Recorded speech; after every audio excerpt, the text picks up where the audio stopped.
discipline them.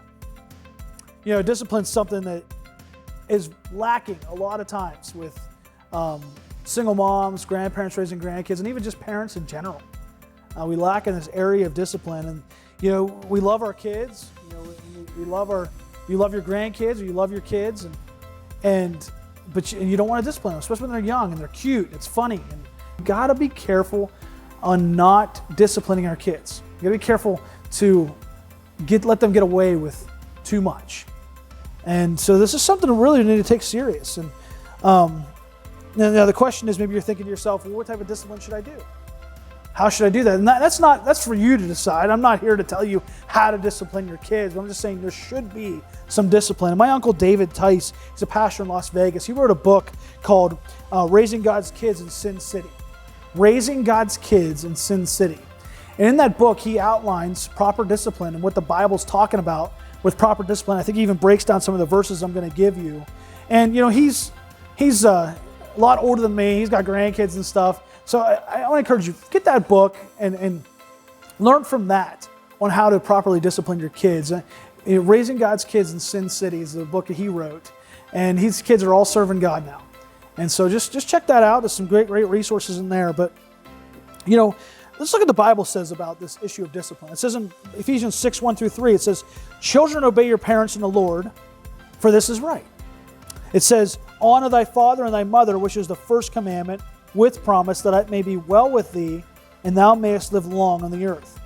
If you're the guardian of the kids, if you're the single mom, if you're a grandparent raising grandkids, you should expect respect, okay? You should expect it. And, if you want your kids to live long on the earth, you want your kids to live a good life and not get in a lot of trouble and not struggle, teach them to honor you as a parent or as their guardian. Teach them to honor you. It's not wrong to discipline, okay?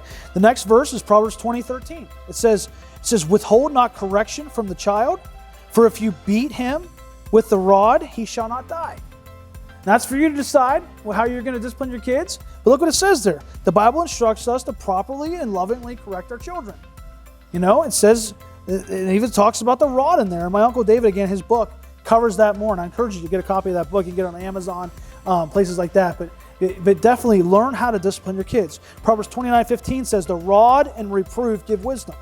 So it gives wisdom and reproof, correction for your kids, reproving them, giving correction to them. It helps them. It gives them wisdom. But a child left to himself bringeth his mother to shame, or his grandparents to shame. If you leave your kid alone, you just let them do whatever they want, you think it's funny, eventually there's probably going to be some shame there. And the Bible tells us about that. And the Bible gives us instruction on that. These three things alone should be enough, or are enough, for us to all really to want to discipline our kids. And it's something that we should focus on. Our grandkids, our kids need it, our grandkids need it. They need us to discipline them. They need it. They desire for that structure, and we should be providing it for them. If we want to see them succeed as kids and as adults someday, you got to discipline them.